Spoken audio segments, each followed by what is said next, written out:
എങ്ങനെ ഉണ്ടായിരുന്നു? ഞാനോ എങ്ങനെ ഉണ്ടായിരുന്നു?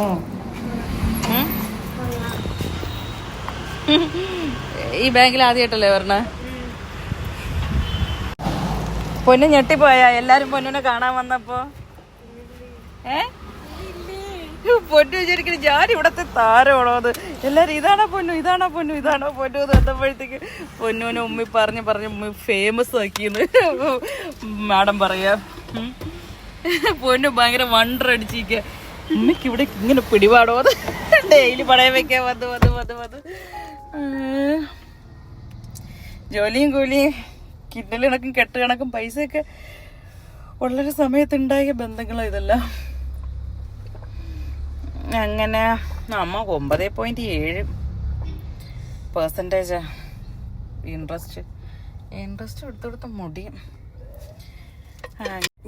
പോവാ. മറ്റേ അങ്കിളും ബൈ തന്ന്. ഏതെങ്കില്?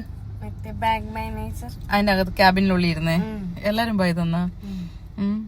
ഇപ്പൊ ഒരുപാട് ചോദിച്ചു ഇനിയിപ്പോ ഏത് സ്റ്റാൻഡേർഡിലാണ്, എന്താവാനാണ് ആഗ്രഹം, എങ്ങനെ ഇതാക്കണോ, ഏത് സ്കൂളിൽ പഠിക്കാൻ താല്പര്യം ഒക്കെ ചോദിച്ചല്ലേ. പൊന്നു ഭയങ്കര ഹാപ്പി. പൊന്നുവിനോട് ആരെങ്കിലും ഇങ്ങനെ വിശേഷങ്ങളൊക്കെ ചോദിക്കുന്നത് ഭയങ്കര ഹാപ്പി. നാട്ടിൽ പോയപ്പോ പൊന്നുവിന് അതൊക്കെ ഭയങ്കര എക്സ്പ്ലോർ ചെയ്യാൻ പറ്റിയത്. കാരണം സ്കൂളിൽ പഠിച്ച സമയത്ത് എന്നെ പഠിപ്പിച്ച ടീച്ചേഴ്സ്, എന്റെ കൂടെ പഠിച്ച ആൾക്കാര്, എന്റെ കൂടെ പഠിച്ച ആൾക്കാരുടെ മക്കള്, കുട്ടികളുടെ, പിന്നെ നെയ്ബേഴ്സ്, പിന്നെ അവൾ എവിടെ പോയി കഴിഞ്ഞാല്, കല്യാണത്തിനും പാലുകാച്ചിനും എവിടെ പോയി കഴിഞ്ഞാല് എല്ലാരും വിശേഷം ചോദിക്കുകയും അവരൊക്കെ പറയും, നിന്റെ ഉമ്മി നമ്മളുടെ പെറ്റായിരുന്നു, നമ്മളുടെ മോളായിരുന്നു, നമ്മളുടെ അതായിരുന്നു ഇതായിരുന്നു എന്നൊക്കെ പറയുമ്പോ പൊന്നുവിന് ഭയങ്കര സന്തോഷമാണ്. പൊന്നുവിന് ഭയങ്കര എന്താ പറയാ ഹാപ്പിനെസ് ആണ്. അങ്ങനെയുള്ള കാര്യങ്ങൾ 2 ദിവസത്തിൽ കിട്ടും. അങ്ങനെ നമ്മളെല്ലാം കഴിഞ്ഞത് അക്ഷയ സെന്ററിലോട്ട് എത്തി.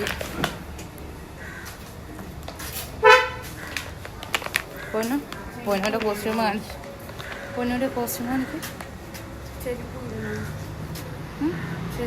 അയ്യോ, ഒരു വലിയൊരു ആനക്കാര്യത്തിന് ഇവിടെ നമ്മളുടെ ഏരൂരിന്ന് ഒരു മിനിറ്റുകൾക്കുള്ളിൽ ശരിയാക്കി തന്നു.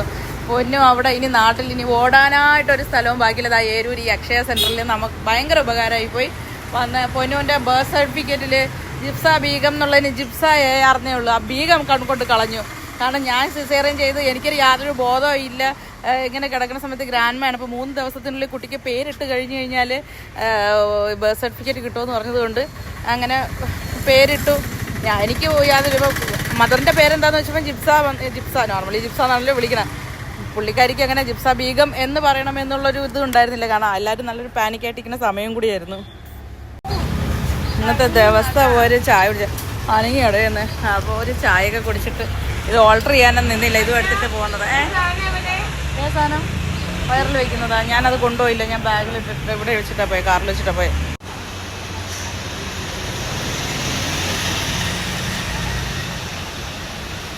പൊന്നു പുതിയണ്ണെ പോലെ ഇരിക്കുന്നത്.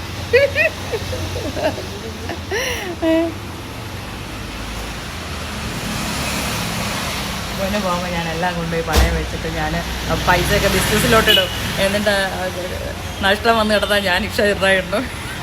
ലാഭം വന്നു കഴിഞ്ഞാൽ ലാഭം വന്നാലും നഷ്ടം വന്നാലും അങ്ങനെ നഷ്ടം വരാൻ നമ്മൾ അനുവദിക്കുമോ? പോലീസ് സ്റ്റേഷൻ, കോടതി, ഇത് രണ്ടിലും ഒതുങ്ങിയില്ലെങ്കിൽ പിന്നെ നമ്മൾ നമ്മുടെ തനി സ്വഭാവം കൊണ്ടെടുക്കും. ഗുണ്ടായിസം അങ്ങനെ ജീവിക്കാൻ അനുവദിക്കൂലെന്ന്. എന്തൊരു ഇൻട്രസ്റ്റാണ്, ഭയങ്കര പലിശ.